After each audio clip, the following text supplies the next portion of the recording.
decisions. These are my 8 decisions. These are my 8 decisions. The decisions for success. These are my 8 decisions. Hi, welcome to the Decision Experience, where I interview my closest friends, people that I work with, to help unlock their stories. We all have this moment in time where we get sick of doing the current us. And we're like, something don't feel right, and I want to lean into something more. And I have some very close friends of mine, Mark and Jenny, here with me today. This is our first real podcast, I guess we would call it. We've been thinking about it and talking about it. I have been talking dreaming it. endlessly about my own personal podcast. And honestly, I was scared. And in fact, I was setting up this, Friday, and I was with Jack, who works with me, and I broke down. I was like, man, I'm just not at the right spot. And it's just like doing it is the thing, right? And when you get up to the to the starting line, it's like, oh my God, the gun's gonna go off, and now I got to do it. But Jenny, you had this moment in time where you were kind of in a similar spot, were you? What you just said about being sick of being of this person that you are, Show up as. the thing you show up as. And that is exactly how I felt. I felt sick, like physically, emotionally, mentally. That's when I started doing Wim Hof. I was doing cold showers. I was meditating, anything and everything I could do to just keep going in my current status quo. Yeah. And so take us back then. What were you doing before? I was the director of marketing and communications for an environmental engineering firm. How long had you done that? A great company. They paid her well and treated Yeah. her great and promoted her. And about 6 weeks after her big promotion, she said, I got a different idea. I was with the company almost 10 years. Great company, great people. Loved what I did. I was able to tell a great company story and then had license to just go find really good people within that company and tell their story. It was amazing. I loved it. And I learned so much about who I actually am and what I actually want to do. I started showing up as a storyteller within that company. And I think that's when something started growing in me, like, maybe I'm here for more than just telling a good company story.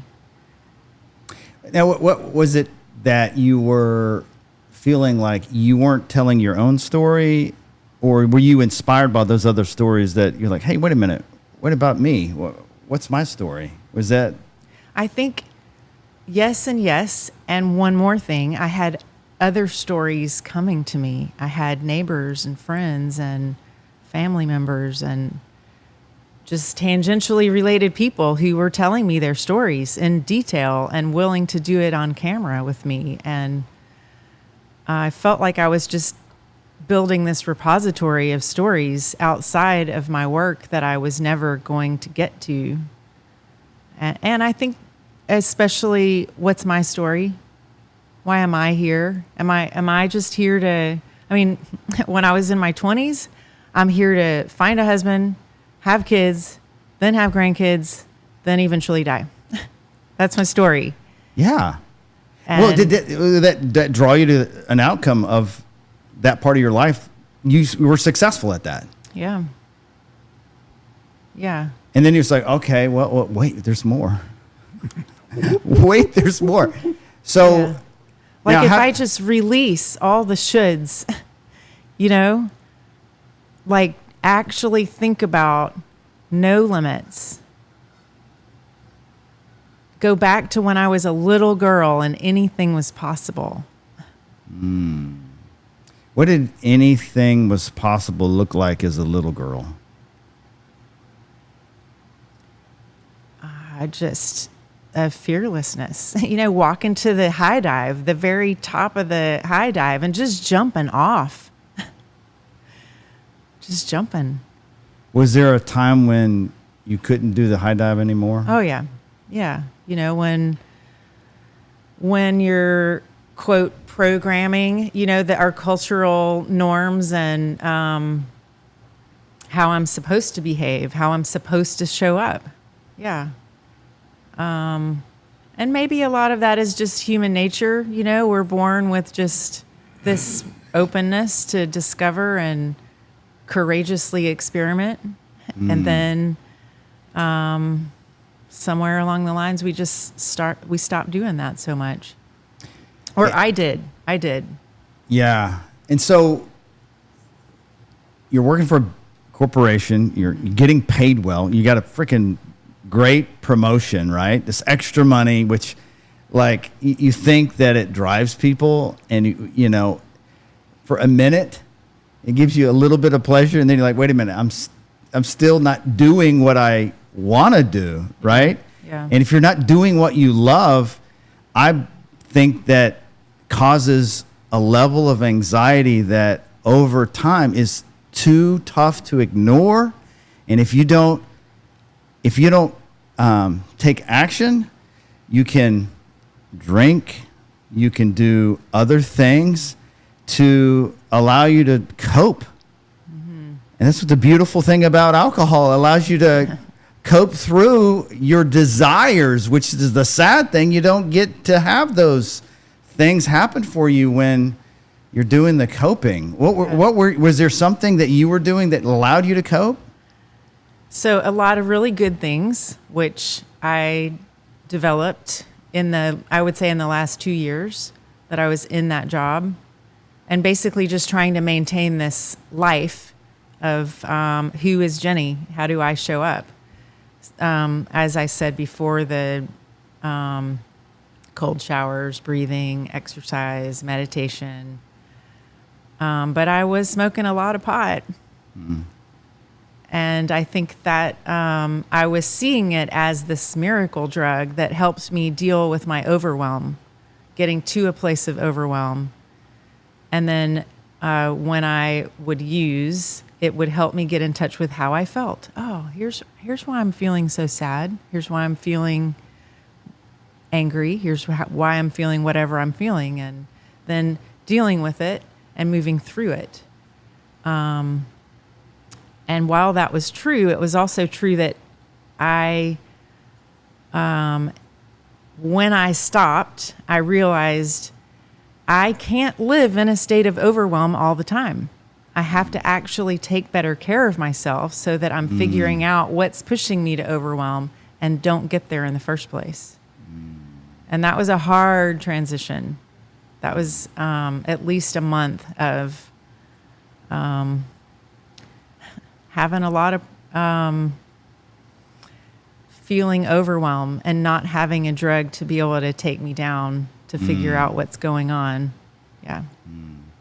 So take us back to what it was like with Mark. Here she has got a great job, good income. How did that conversation go where you were like, hey, babe, I think I'm going to quit? Well, I knew she was on that path, and it wasn't ever clear when she'd pull the trigger. I fully supported her right up until the day she quit with no notice and no plan. Then I was like, hey, can we talk about this? Let's set some intentions. Yeah, the intention is I'm driving to Knoxville today. She got really to the point where that was necessary for her, and so that's what happened. And we it was me having to process, this is the way our financial life works, and I'm needing to approach it differently now. It wasn't I'm going to get a better job or I'm going to get a different job. I'm going to quit altogether and explore my passions. And we're not 100% sure what they are, but they're going to have something to do with writing, poetry, maybe lyrics and singing. I really didn't have even that figured out. I remember visiting my mom and reading the CEO of YouTube, I can't remember her name, a female, and she had just turned in her resignation. And in her resignation, she said that she was going to focus more on her family, her health, and her personal passions and projects. And I totally lifted that. And I wrote it into my resignation letter. Wow. But as soon as I read that, it was just like, oh, real. That's it. That's it. It goes to show you there's like, you could have the best freaking job in the world and like need to go away. Yeah. And do something else. Yeah. And people that she trained, people that she worked with, all got to step up, and she still stays in routine conversation with your team, and they're thriving and doing well in Jenny's absence, and cheering Jenny on for the things that Jenny's doing now. I mean, it is an ecosystem of love and support out there, especially if you're a good human being to start with. Yeah, the fact that I had love and support in my corporate job was truly remarkable and continues. I want to back up to what you asked about how did that conversation go between me and Mark. And I think we were having that conversation for a couple of years, me feeling I'm ready to move on and do something else. And then always this discussion ensued. Okay, well, what's next? What's the plan? What's the plan? And it wasn't Mark driving that. It was both of us driving that. I wanted to be able to flip the light on in the room and just see, where am I headed? What are all the steps? Like, how do I land in what's next? And I feel like I just had a little pin light that I could turn down and see just the next step. Just the next step. And I had to just take the next step, which was turning in my resignation. Tell me about that day. I realized visiting my mom, reading the resignation of the CEO and so many other things that just kept, it was like the universe, God, source energy, something was just, now's the time, now's the time, now's the time. So I get back. Monday, I get into work and I find out if my boss, whose name is also Jenny, is going to be working from her office in Knoxville. I rent a car on Tuesday and I drive over. And the whole way, I'm bawling, crying. And I want to capture what's happening to me on video. So I'm trying to hold my phone and just talk to my phone. And I'm just such a nervous wreck. I don't realize until a couple of days later that all I caught was my phone in my lap because, I was like pushing start. And anyway, at the wrong time. It was truly one of the hardest things I've ever done. What were you sad about? I think I was so sad about letting my boss down, letting the company down, just letting people down, because I have always been that person that everybody can count on. No matter what. I'm going to pull an all-nighter if that's what it takes. So you tell her. Yeah. Now what? I tell her and she's mad as hell, but she's crying with me and she's loving on me. And we work the entire week together until... She did give a month's notice. I gave a month's notice. She wound up working a month. You're so nice. Yes. But we hung out in the evenings. She drove me up to this spot in Knoxville that overlooks, it's just this beautiful view. And she's just out there with her arms out, like, just look at this. Look at how amazing this is. And that's her perspective on life. And that's her perspective on me. And her own self. That's why she is a principal in the company. Anyway, it has been since that moment, just people being supportive and loving me. I had a moment there when I was her. being broken up with as a leader. When you like the people that you work with and they quit, it's like a tremendous breakup. And I get really sad too, because if I have built the right people around me, I like to work with them. And to see them leave is like,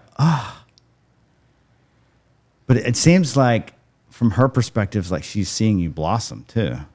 So it's like I could see how that would be just emotional, and like probably for her, she probably tugged on her, like, am I supposed to be here too?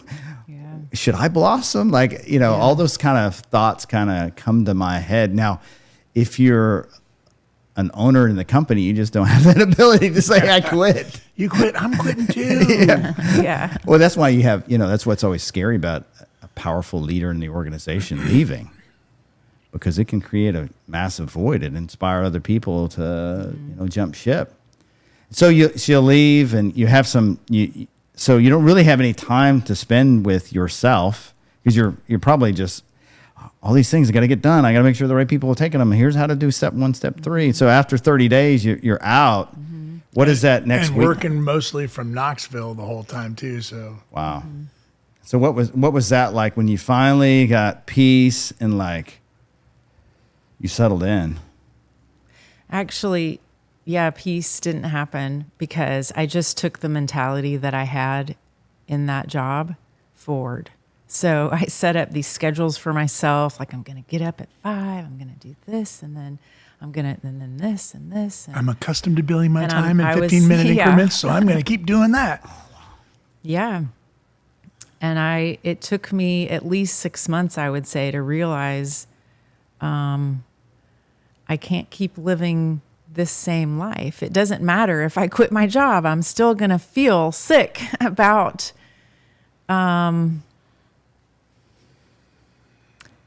controlling Jenny. If I keep trying to do that. So I had to just slow down and allow, figure out how to collaborate with the universe. I don't know how to say that. Now, did you, like you said, it just great right there. Well, did you sit down and go, use your analytical mind, like map out, okay, step 1 and step 2, this is what I'm going to do, or Yeah. Did you do that? Yeah, I was going to write a sitcom based on an improv class that Mark and I had taken together in the last few months. I thought, wow, this is like lessons for life, and it's funny, and this is just perfect. I'm going to write this. And so I'm like doing all this research and working. And in the meantime, all these other ideas that I feel like the universe had just landed in my lap were just sitting, off to the side. On my drive to Knoxville, in this rental car, I kept turning the radio on, and 867-5309 was playing over and over and over again. I get in my own car on Saturday once I'm back home, turn on the radio. I'm never playing music in my car. I'm always listening to a podcast or something like that. And 867-5309 is playing. So I wrote, finally, okay, I'll answer the phone, and I'll write Jenny's answer. And I did it, and it just sat there. It just sat there for months. Now, I know from our own time together that you had this idea for a while. Yeah, it had been, I was 9 years old when that song came out. I've heard it all my life. Yeah. And as Jenny, what do you think about that song? I love the song.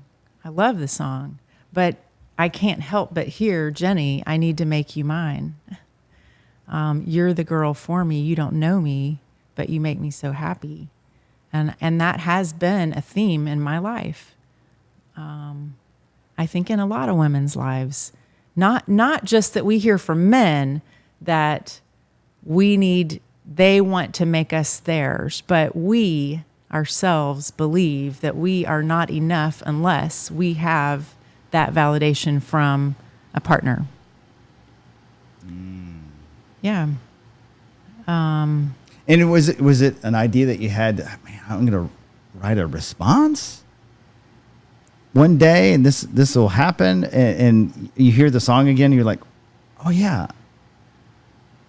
Tell me what that was like. Was it like just an idea appeared and like, I'm going to do this. I'm going to do what I wanted to do all this time. And I think there was an ecosystem around you that helped push that into reality, and people that were supporting you. We have a fireplace in our backyard. We call it the tiny happy forest, and musicians coming over, they're friends of ours playing, and I look at one of them who's super talented, and I said, you produce music? Oh, yeah. Yeah, okay. From start to finish? Yeah. I said, Jenny's got a song in her heart that, we need to bring to life. Can you do that?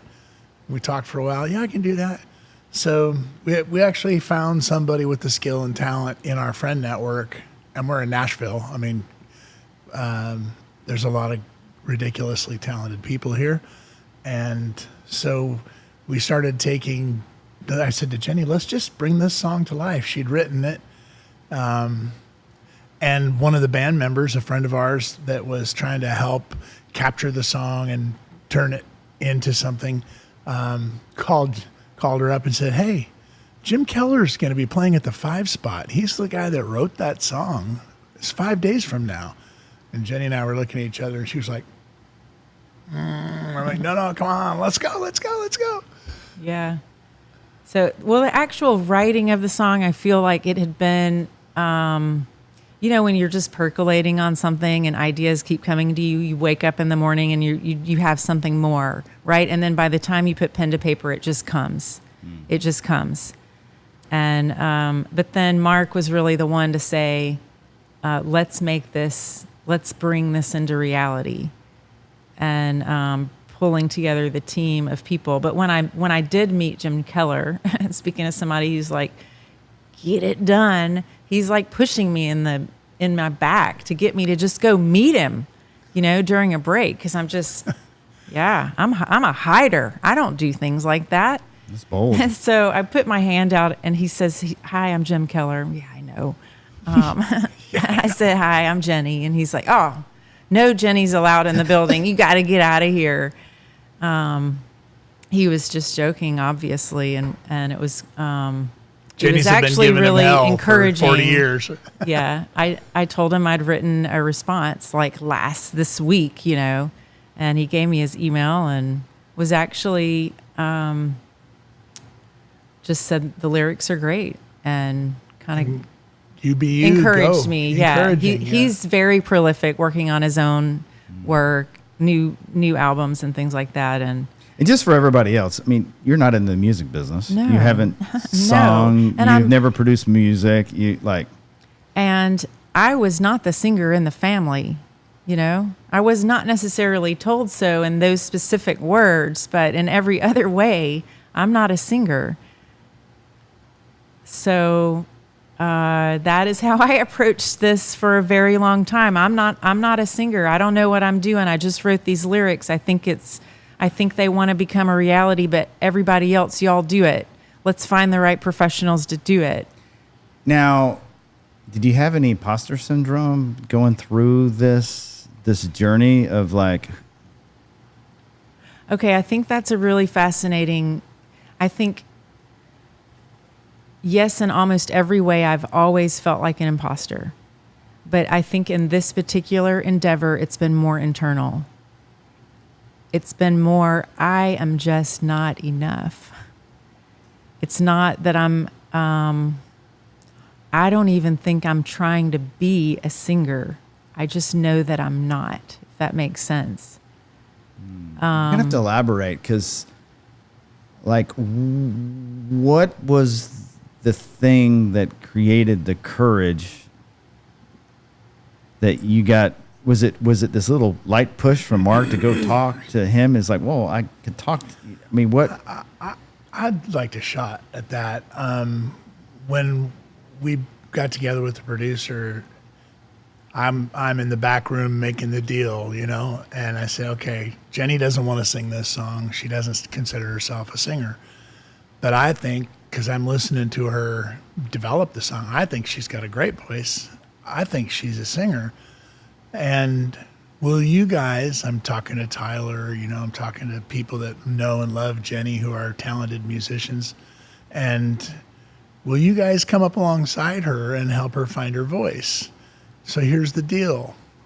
We're going to get one of these cuts with somebody else's voice on it.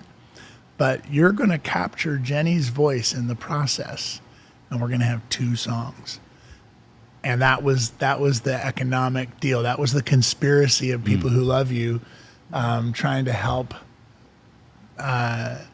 So they would just, and they're naturally supportive, loving human beings anyway, but they would get up next to Jenny in the microphone and try this, and then just, well, what do you think about, and pretty quick, Jenny was just doing a scratch track. That was the sale.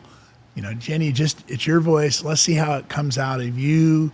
And then we did go have 2 other ladies, professional musicians, singers, cut the song. Were they in the room? We were in the room often. Was that terrifying? When I think about it, like, I'm like, oh my gosh, Yeah. it's like a at her nightmare belt for me to that be in out. front of like professionals Yes. and be like singing. Yeah.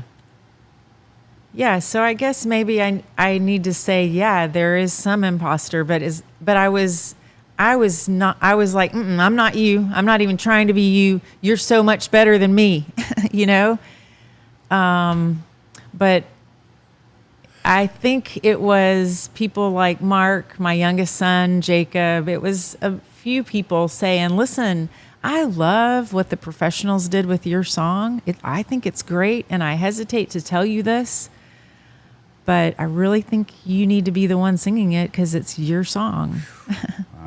There were parts that Jenny brought to life that were her voice, clearly her voice coming through. And eventually what happened was I think her mom said to Jenny, it's got to be you. Because we had versions that were floating around that were Jenny doing the rap, Jenny not doing the rap, Jenny doing the whole song. And then the song that was done by 2 artists. We had a reference point, and from that reference point, the universe was saying, Jenny, give yourself permission to be a singer. I have to tell this story because you guys invited me to the music video taping, and it was at the Masonic Lodge, and it was unbelievable. Like the room in itself, and The energy. and yes, the energy, and all the people that are my friends and your friends, and like all supporting you, and like I saw the terrified Jenny. I saw the terrified Jenny when, even though I wasn't in the room when you did the recording, I saw her at the music video, but I also saw the powerful Jenny at the same time. And there was like this wave of powerful Jenny.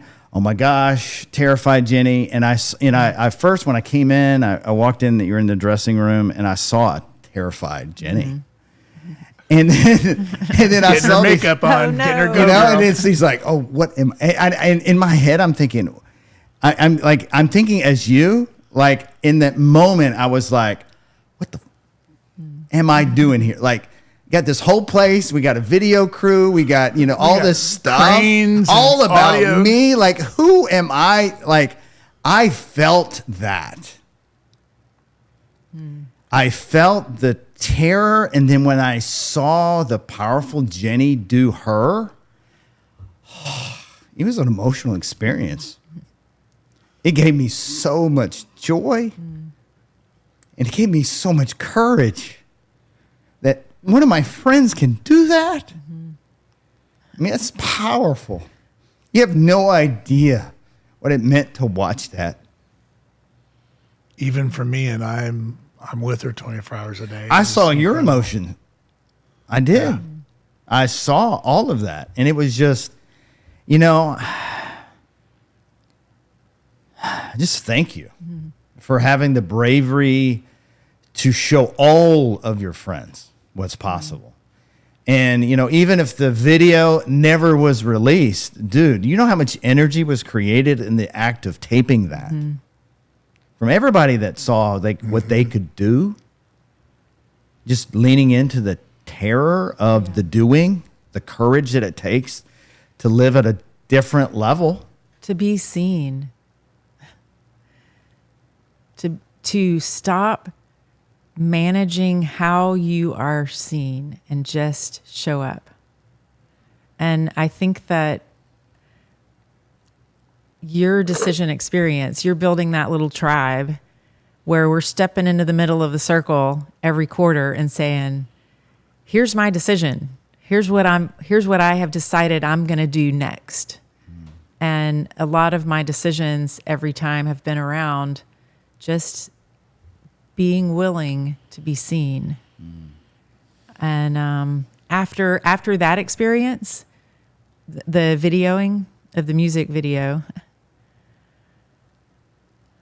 I had like this revelation that I've been so afraid of being seen, of shining, of just like allowing myself to just enjoy what I enjoy and be who I am. And if somebody notices, oh well, that can be a good thing, not a bad thing. It can be a good thing to be in the arena and just laying it out there. Yeah, there's going to be haters, but I validate me, and your validation of me is icing now because my voice is mine. It's just mine. It's me. It's enough. But in that experience of the music video, for me, it was realizing that when I shine, it can attract other people who actually just love to do what I love to do. And we get to do more of it. And we get to do it together. And it gets to be something then where we are co-creating something that is bigger than any one of us. Yeah. Yeah. I mean, I promise you the energy that I know I walked away from, charging my battery up to keep going another day, another challenging, terrified moment that I'm about to step into, is that much more energy for another creation. Like the creation of the song has more life than it's just the act of listening to it. Right. Like the creation of it is the thing. Yes. This is something this week, preparing to go in to record my third song. I'm looking around at all of creation and realizing everything is for now. Like this experience that we're having right now, it's for now. I mean, yes, we're recording it. It might be for a later now, but what we're doing just right here, it's for right now. And that is powerful. So tell me about your new song. What's the next song? You've done a couple. Now, you did another one about cicadas. Can you talk about that? Because that is really special. That is just me. I am a little cicada. I'm 52 years old. If I'm a 13-year cicada, this would be my fourth emerging. And it feels in many ways like it's my first. Like the first verse says, hidden away in the earth's embrace. I'm not sure what I'm afraid of, but maybe it's okay if I just stay here in the dark as a little cicada. And then feeling that urge to climb on out and let my soul emerge. I'm here to be somebody, to take my place, to sing my song, let it fill the space. I think I've listened to the lie that I don't need to be somebody, because people who want to be somebody are just ego-driven, right? I don't have a good enough song to sing, and I don't need to take up too much space. Other people are here to do that. And then the third verse is about being in the sun, and my iridescent wings are catching the light, and I'm bumbling around just learning what I'm made of. That's been these last few years, my trajectory is realizing that I don't have to have it all figured out. I can be somebody, and that somebody is just Jenny right now. And I can bumble around and learn what I'm made of. There is no such thing as failure. And that's a children's song as she's positioned it. It frankly appeals to the 12-year-old in all of us, I think. I love it. And she learned how to play the ukulele on the way to producing and writing that song and put it out on Spotify. And a group of, obviously the cicadas were driving us all nuts. The music and symphony and chaos of the two broods coming at the same time, the 17 and the 13-year cicadas were here in Nashville at the same time in our backyard, crashing into us while we were doing yard work. And well, we rented a concrete sander, and it's building loud. a studio for It is Jenny. a loud hum. So guess what? The cicadas are drawn to when they're breeding. I got accosted by 7 million cicadas thinking I was a hottie. Well, you totally changed my relationships with cicadas. Oh. You know, when they're all over the ground, like I was trying to avoid stepping on them. Yeah. Before I was like, you guys got to go. They're amazing creatures. They live underground. I mean, they're not just dormant under there. They're living. They're eating tree sap. They're secreting what becomes their shell. And then they climb up, attach themselves, and dive bomb like a back flip out the back of this exoskeleton that they've created around themselves, which is basically their own crap, you know? Which is what we do. They are releasing themselves from that. We that's what we do. Like, I mean, ultimately, like, I believe it's a battle with our ego. Mm-hmm. You know, this protective mechanism that we've crafted around this nice little shell that has kept us safe. Thank you, ego, right? Mm-hmm. And then when you see your true self and you actually you see who you could be, you can't unsee that. And when you recognize that, it's a journey just to peel that shell off and just stand in the light and let everybody see what's really there. Yeah. So she studied cicadas and found the metaphor for her life in it and wrote this great song. And some of the ladies that are friends with kids played it for their kids and kept sending Jenny videos of Lila singing Little Cicadas. And then Jenny went to a school and played it for all the 3-year-olds. It was fabulous. It was great. It was so great. You know what I'm realizing right now? Another lesson on the cicada. I mean, what you've just said about releasing ourselves from all the crap of our ego, right?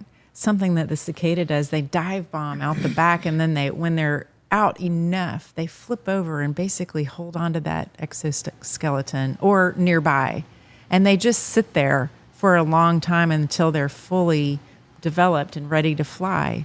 But to me, that's such a good metaphor for we don't discard that part of us that protected us for so long. We are not ashamed of it.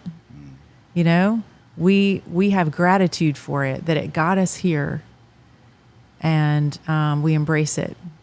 And then the cicada is white when it comes out of the shell and is unable to fly and needs that time to mature. And in that window of time, before they fly off, they turn black and their wings turn orange. And they go from a white fly kind of looking creature to, something that looks like a C-131 aircraft. They're just big old, and off they go. But that takes a little bit of time, just like I think once we realize that our ego is a dance we can progress with, and then we can go be what we're supposed to be. Yeah. And they're also loud.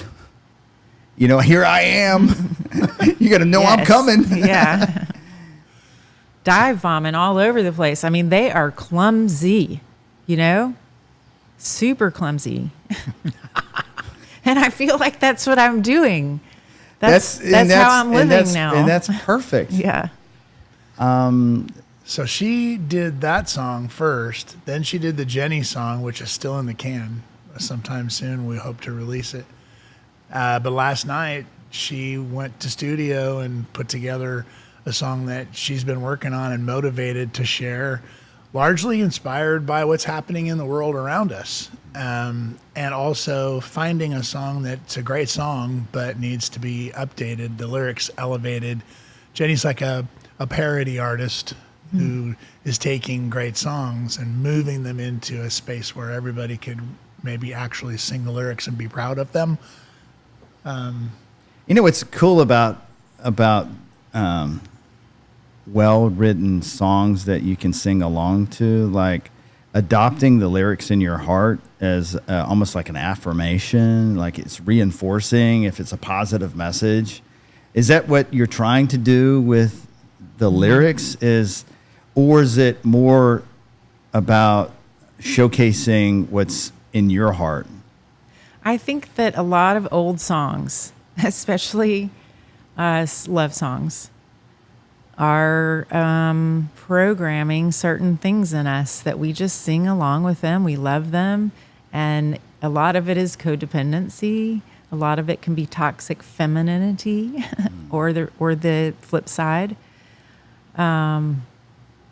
And as I'm just hearing these songs again in this new place where I'm at, I'm hearing it, and I'm realizing, oh, actually, that's 2 minutes and 45 seconds worth of programming, and Yeah, I and don't, I'm just I don't singing my heart subscribe out to those to you. lyrics. And so we need a new program yeah, that's something more in that- alignment with where you are today. Yeah, And you appreciate the programming for what it was, but I mean, what if all artists, whether it was film, television, writers, or social media influencers, were so committed to a new set of programming that was more in alignment with becoming yourself, yeah, uncovering what you could be if you did not have that old programming running in the Yeah. background. Highlighting self-worth,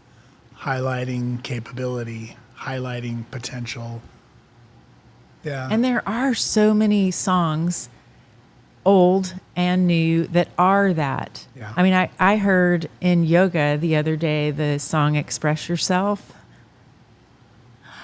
as if I was hearing it for the first time. Like, holy, this guy is telling me, hurry up, just do it. Just Yes. express yourself. Just Yes. express yourself over and over and Yeah. over again. I'm like, Express where have I yourself. been? Why did I not hear the power of this song until now?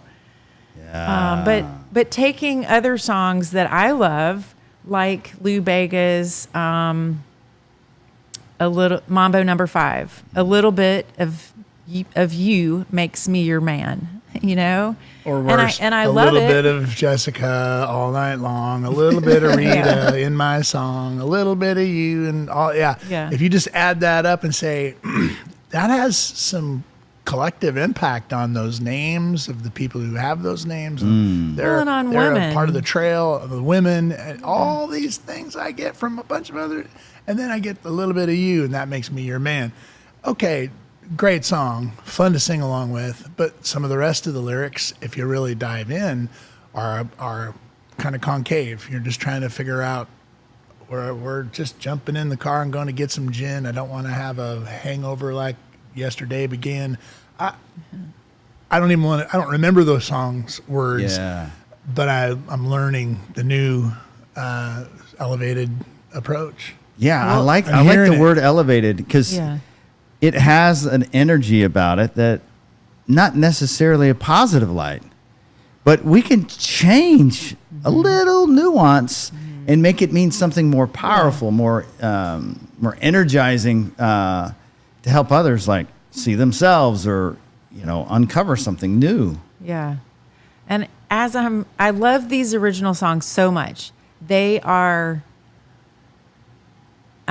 hits for a reason. everything about them works lyrically, rhythmically, the melody, everything. And so a lot of what I'm trying to do is find words that feel the same in your mouth when you sing them as if you're singing the original. So instead of a little bit of, it came to me, you can bet on. It's similar. You can bet on, and I can list these women and say, you can bet on yourself. Yeah. You can bet on me. But I had the concept written, and I really liked it. Thank you so much for sharing this story. I mean, this is an inspiration for me, and I know people that are in the circle with us that are like stepping into our power, stepping into what our uniqueness is, and just doing that. I mean, we get to excel. Thank you.